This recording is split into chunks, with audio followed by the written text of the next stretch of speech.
Welcome back to Ed Explorer. We want to thank you for watching. In this episode, I want to examine the current quadruple relationship between the country of Russia and the continent of Africa. In recent years, the relationship has grown over and over. From the strategic point of view, the diplomatic engagement, security aspect as well. Don't forget, Russia and the continent of Africa have a long history, not just with the country of South Africa or a few other countries in Southern Africa, but the relationship has gotten to a point where it's a huge concern for Russia's and Africa's geopolitical partners. We all remember recently a number of things have happened that has quadrupled this collaboration in the security sphere and, more importantly, at the international environment. Don't forget, the Russian-Ukrainian war is one of those issues where Russians began to realize that the continent of Africa is a strategic zone. They knew this earlier, but the recent visit to the continent of Africa, the Russian foreign minister recently toured in 2022, 2023, 24 as well, toured the continent, especially in West Africa, to engage these countries. It's an extent that the Western partners are very concerned with regards to Russia's involvement in the continent of Africa. We only look at it from the diplomatic or the other aspect, but the most important thing is that African countries need security. African nations, they want partners that can support them in these very challenging times in their transformation. The continent of Africa is going through a huge geopolitical shift, and the continent need members and partners that can support them to realize this particular goal. So I think Russia is beginning to provide that support, but things quadruple recently when the Russian-Ukrainian war broke out, and that's something which, again, diplomatically, Russia wanted to also negotiate and engage some partners in the continent of Africa to support them with regards to the UN resolution with regards to punishing the country of Russia. Remember that a number of African nations abstained, and most importantly, the country of Eritrea was one of those countries that voted against it. It was a strong signal with countries like the United States of America, and it goes a long way to let other geopolitical partners understand that Russia has a deep-rooted engagement in the continent of Africa. Russia has assisted some countries in the continent to enable them build factories in a number of areas to strengthen their collaboration in a whole lot of area. Russia went ahead to organize the Russian-African summit in a different way, which something similar to what China did. The United States have done the same, and the European Union once did something, African-European partnerships in several areas. So it is important that this relationship is not going anywhere soon, and the country of Russia has realized that Africa has enough to offer. For example, the continent of Africa, a number of nations want to strengthen their borders. They want to make sure that there is security, because if there is no security, a number of nations, investment will not come. And these countries want partners that can actually work with them, not partners that will, to the colonial sense, engage them, but from another aspect. So this is important. Well, let's bring in Kofi Kwako. He's an Africa analyst and senior research fellow at the Center for Africa-China Studies at the University of Johannesburg in South Africa. He's joining us live via Zoom. Kofi, thank you for joining us on the program. Now, Russia has escalated its diplomacy in Africa in the past 1 year, with Foreign Minister Lavrov visiting, and touring 12 countries by July. What is behind this escalation, which appears to coincide with the Ukraine conflict? Very, very important. This is such an important visit. In fact, I would say that Russian diplomacy in Africa is on steroids. And the reason I'm saying that is this sort of escalation is governed by three important reasons for me.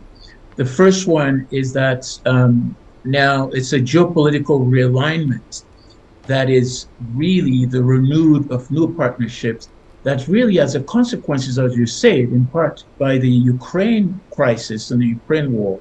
The Ukraine war seems to have accelerated that kind of, diplomacy from Russia, finding new partners so that it doesn't become too isolated at international level.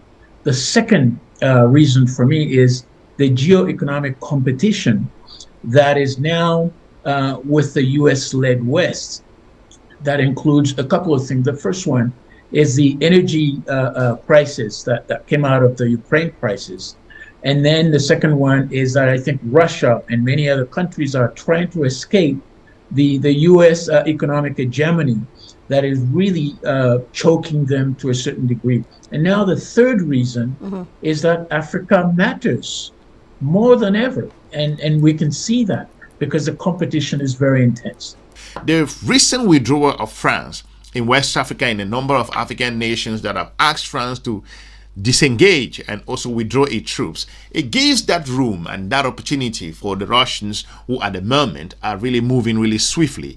And to them, Russia considers African partners as friends, and there is no condescending approach, there is no paternalism involved. So they have this background of that they worked with a number of African nations for many years, and they supported them when they were fighting for their independence. Especially the country of South Africa benefited from these particular Russians' support, and a whole lot of other nations across the continent of Africa. So this goes a long way to raise the flag that each time African nations make strategic decisions, for example, to ask France to leave, is read in the geopolitical circle as if it's only Russia that's behind.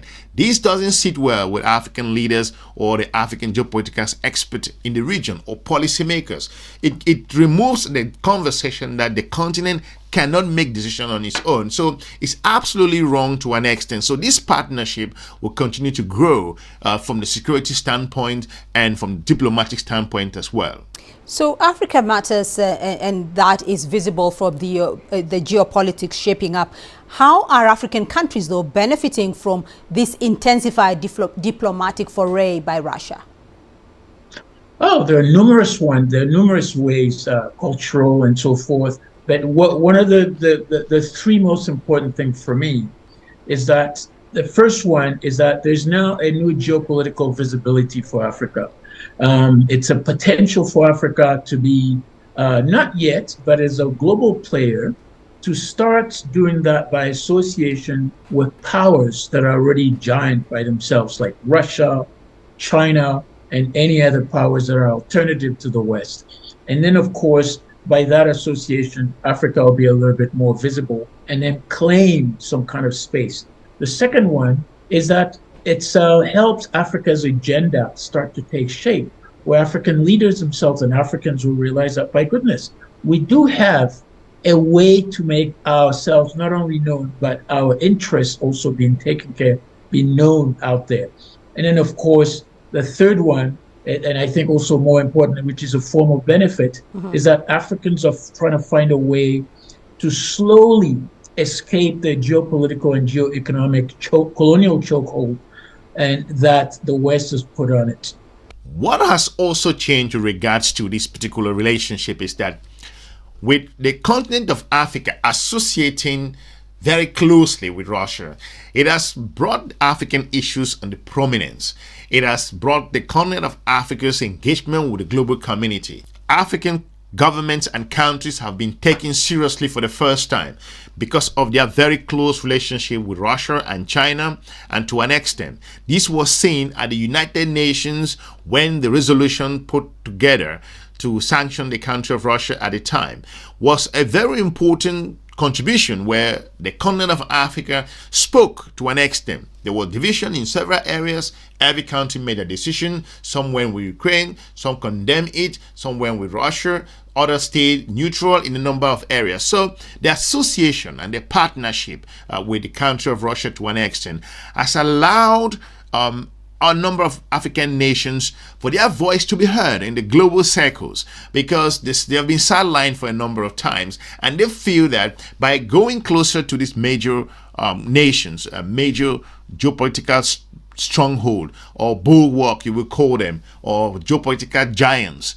the P5, whatever name you call them. So the continent of Africa going closer to the country of Russia has given the continent of Africa's voice a boost, and Africa have been recognized in a number of areas. So this relationship has its benefits to an extent, and it's important to note that the relationship is not going anywhere soon, and that collaboration, that integration, that engagement with Russia has strengthened Africa's position at the global stage. Well, meanwhile, though, activities by Russian security organizations, whether private or government, are also escalating, especially in Western and Central Africa. What is the impact of this escalation on both Africa and Western powers that have been dominant in these regions?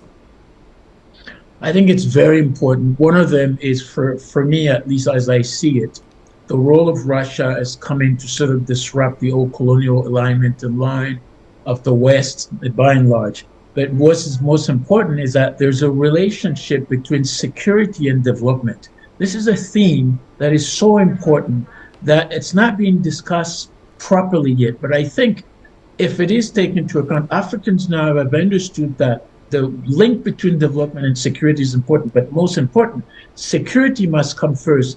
If you have a secure and a stable Africa, development will follow very quickly. So that being said, Africans are trying to find alternative security and defense partners around the world, which is, of course, not making the former colonial partners, traditional partners, if I can say so, happy. But it's an alternative that's worth paying attention. And we've seen that the evidence is now being seen in Central Africa, in Mali, and now Burkina Faso. You've seen how this week there have been clamors about Russia coming over. So by association, I think African countries are now understood that if they can get their securities right, they might be able to get their development right.